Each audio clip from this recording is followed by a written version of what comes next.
ताते हर पल कीजिए गुरु का सुमिरन ध्यान, मंगलमय जीवन बने लगे न दुख का बान।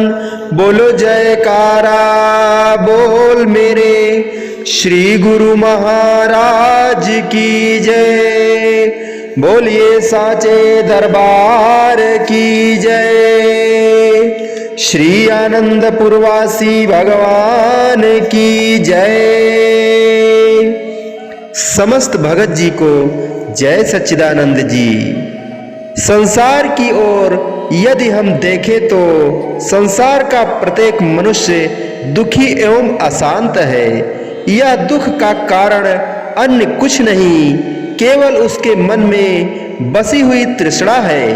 यदि वह तृष्णा को छोड़कर मन में संतोष धारण कर ले तो तुरंत ही सुखी हो जाए। संतों के वचन है कि यह संसार दुखों का घर है, दुख का कारण तृष्णा। तृष्णा को छोड़ के देखो सुख मिलता है कितना। एक लकड़हारा था जिसका नाम था शुभ्रदत्त। वह सवेरे सवेरे ही कुल्हाड़ी और रस्सी लेकर वन की ओर निकल जाता, लकड़ियां काटता, गट्ठर बांधता और फिर बाजार में उन्हें बेचकर अपने परिवार का पालन पोषण करता था। दिन भर परिश्रम करने के बाद भी उसका निर्वाह कठिनाई से होता था। एक दिन वह लकड़ियां काटते काटते पसीने पसीने हो गया, अतः कुछ पल विश्राम करने के लिए वह एक घने वृक्ष के नीचे चला गया तो क्या देखता है कि एक दिव्य स्वरूप वाला व्यक्ति सुंदर वस्त्र पहने प्रसन्न मुख वहां बैठा है। शुभ्रदत्त उसको देखकर डर गया। तब उस देव पुरुष ने उसे अपने पास आने का संकेत करते हुए कहा, डरो नहीं, मैं तुम्हें कोई हानि नहीं पहुंचाऊंगा। मैं यक्ष हूं, तुम कौन हो? शुभ्रदत्त ने हाथ जोड़कर कहा, मेरा नाम शुभ्रदत्त है। इस वन से लकड़ियां काटकर और उन्हें बेचकर जीवन निर्वाह करता हूं। यही मेरी आजीविका का साधन है। यक्ष बोला, मैं कई दिनों से तुम्हें दिन भर परिश्रम करते हुए देख रहा हूं। आज से तुम लकड़ी काटना छोड़ दो और मेरी सेवा में लग जाओ। तुम्हें मेरी सेवा में कोई कष्ट नहीं होगा। शुभ्रदत्त बोला, यदि मैं यह धंधा छोड़ दूं तो फिर मेरे परिवार का निर्वाह कैसे होगा? यक्ष बोला, तुम इस बात की चिंता ना करो। यदि तुम मेरी सेवा स्वीकार कर लोगे तो तुम्हारे घर खाने पहनने की हर वस्तु पहुंच जाएगी।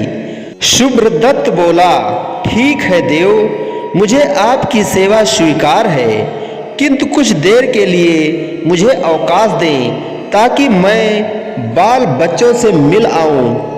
यक्ष ने उसे आज्ञा दे दी। शुभ्रदत्त घर चला गया तो उसने देखा कि आवश्यकता का बहुत सारा सामान उसके घर पहुंच गया है। पत्नी के पूछने पर उसने सारी बात बतला दी। तत्पश्चात वह वापस वन में आ गया और यक्ष से पूछा, आपकी सेवा के लिए मुझे क्या करना होगा? यक्ष ने एक और संकेत करते हुए कहा, यह सामने मेरा छोटा सा मकान है। तुम्हें इस मकान की सफाई का ध्यान रखना होगा। नित्य प्रत नदी से मेरे लिए पानी भरकर लाना होगा और मुझे भोजन कराना होगा। बस यही तुम्हें सेवा करनी है। शुभ्रदत्त नित्य ही उस वन में जाया करता था, परंतु यह मकान उसने पहले कभी नहीं देखा था। वह समझ गया कि यह अवश्य ही दिव्य शक्तियों से युक्त कोई देवता है। उसने वह मकान अच्छी तरह से साफ किया। मकान में सुख सुविधा की सारी सामग्री मौजूद थी। सफाई करने के उपरांत उसने 2 बाल्टियां उठाई और नदी से जल भरकर ले आया। यक्ष ने स्नान किया।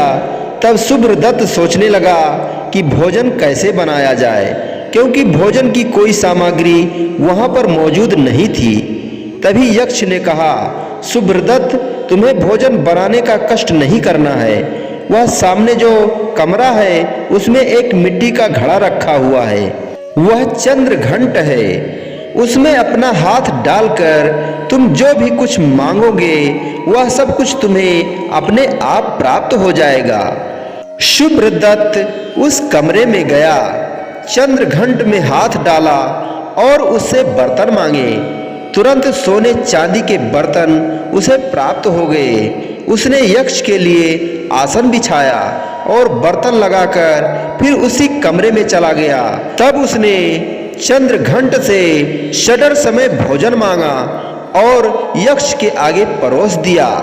जब यक्ष भोजन कर चुका तो शुभ्रदत्त बर्तन उठाने लगा। यक्ष ने कहा, इन बर्तनों को मांजने की आवश्यकता नहीं है, तुम इन्हें ऐसे ही नदी में डाल आओ। आवश्यकता के समय चंद्र घंट से और बर्तन मांग लेना। अब जाओ तुम भी भोजन करो। रात्रि को इसी प्रकार मुझे भोजन करवा देना। बस दिन भर में इतना ही कार्य तुम्हें करना है। इस प्रकार उस यक्ष की सेवा करते हुए शुभ्रदत्त को 6 महीने बीत गए। एक दिन उसे बाल बच्चों की बहुत याद आई, अतः उसने यक्ष से कहा, बाल बच्चों को देखे हुए मुझे बहुत समय हो गया है। आप मुझे कुछ दिन की छुट्टी दे दें ताकि मैं उनसे मिल आऊं। मैं शीघ्र ही वापस आ जाऊंगा। पहले तो यक्ष ने उसे मना किया, परंतु जब शुभ्रदत्त ने बड़े आग्रह पूर्वक कुछ दिन का अवकाश मांगा तब उस यक्ष ने कहा, ठीक है, यदि तुम जाना ही चाहते हो तो जाओ और अपने बाल बच्चों के साथ ही रहो। मैं भी अब अपने लोक को वापस जाना चाहता हूँ। तुमने बहुत हित चित्त से मेरी सेवा की है, अतएव तुम्हारी जो इच्छा हो वह मांग लो। धन, मकान, सोना चांदी, हीरे मोती आदि जो भी कुछ मांगोगे मैं सब कुछ दूंगा, क्योंकि मैं चाहता हूँ कि तुम सुखपूर्वक जीवन व्यतीत करो। किंतु मेरी एक बात ध्यान से सुन लो कि यह चंद्र घंट मत मांगना। इसको मांगकर तुम सुख ना पा सकोगे, क्योंकि अपनी अज्ञानता से तुम इसे तोड़ बैठोगे और टूट कर यह फिर मेरे पास वापस आ जाएगा और मैं इस लोक को छोड़कर अपने लोक वापस जा चुका हूँगा। किंतु शुभ्रदत्त पर तो लोभ और तृष्णा अपना प्रभुत्व जमा चुके थे। उसकी आंखें तो चंद्र घंट पर ही लगी हुई थी। अतः उसने यक्ष की चेतावनी की परवाह न करते हुए वह चंद्र घंट ही मांगा। यक्ष उसे चंद्र घंट देकर अदृश्य हो गया। शुभ्रदत्त ने देखा कि अब वहां न तो कोई यक्ष ही था और न ही वहां कोई मकान था। वह चंद्र घंट लेकर खुशी खुशी घर आया और उस चंद्र घंट के प्रभाव से बड़े ठाट बाट से जीवन व्यतीत करने लगा। पड़ोसी तो पहले से ही बड़े चकित थे कि इतना खाने पीने आदि का सामान शुभ्रदत्त के घर कैसे आ रहा है। उसकी ऐसी कौन सी नौकरी लग गई है जिससे उसे इतना धन प्राप्त हो रहा है। किंतु अब जो उन्होंने उसे ठाट बाट से रहते हुए देखा तो आपस में कानाफूसी करने लगे कि अवश्य ही कोई खजाना उसके हाथ लग गया है, वरना इतने ठाट बाट के सामान उसके पास कहां से आ गए। पड़ोसी इस विषय में जब उससे पूछते तो वह हंसकर टाल जाता। एक दिन पड़ोसियों ने आपस में परामर्श करके एक दिन पार्टी का आयोजन किया, जिसमें शुभ्रदत्त को भी आमंत्रित किया। पार्टी में मदिरा वितरित की गई और शुभ्रदत्त को विशेष रूप से ज्यादा पिलाई गई, जिससे वह खूब मस्ती में आ गया। तब एक पड़ोसी ने कहा, आज तो बता दो कि तुम इतने ठाट बाट से कैसे रहते हो, कौन सा खजाना तुम्हारे हाथ लग गया है।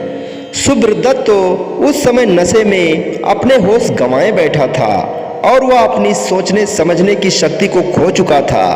वह तुरंत ही घर की तरफ भागा और चंद्रघंट उठा लाया और उसे अपने सिर पर रखकर नाचने लगा और कहने लगा कि यह चंद्रघंट ही मुझे सब कुछ देता है। तभी उसके पैर लड़खड़ाए, जिससे चंद्रघंट धरती पर गिरकर टुकड़े टुकड़े हो गया और यक्ष के पास वापस लौट गया। चंद्रघंट टूटते ही उसका नशा हवा हो गया और वह तुरंत वन की ओर भागा, परंतु वहां अब क्या रखा था। निराश होकर वह वापस लौट आया और अपनी मूर्खता पर पश्चाताप करने लगा। अब वह फिर से वही लकड़हारा था और वही उसकी दरिद्रता थी। अब तनिक इस कथा पर विचार करें कि यदि सुब्रदत्त तृष्णा और लोभ के वशीभूत ना हुआ होता और यक्ष की बात मानकर उसने चंद्रघंट की मांग ना की होती, अपितु संतोष धारण कर यक्ष से यह मांग की होती कि आप अपनी खुशी से मुझे जो भी देना चाहें दे दें, तो आज उसकी यह दशा ना हुई होती, क्योंकि यक्ष ने तो स्पष्ट शब्दों में कह दिया था कि उसकी यह इच्छा है कि सुब्रदत्त सुखपूर्वक जीवन व्यतीत करे। साथ ही उसने यह चेतावनी भी दी थी कि वह चंद्रघंट की मांग कदापि न करे, क्योंकि इसको लेकर वह सुख हरगिज ना पा सकेगा।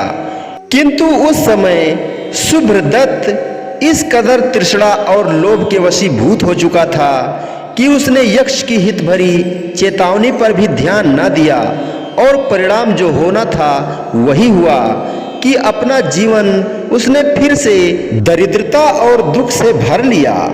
महापुरुष सदैव यही शिक्षा देते हैं कि तृष्णा का त्याग करो और संतोष धारण करो, क्योंकि संतोष में ही सुख है। कथन भी है कि संतोषी सदा सुखी। बोलो जयकारा बोल मेरे श्री गुरु महाराज की जय। बोलिए साचे दरबार की जय। श्री आनंदपुरवासी भगवान की जय। समस्त संत महात्मा जी को एवं समस्त भगत जी को जय सच्चिदानंद जी।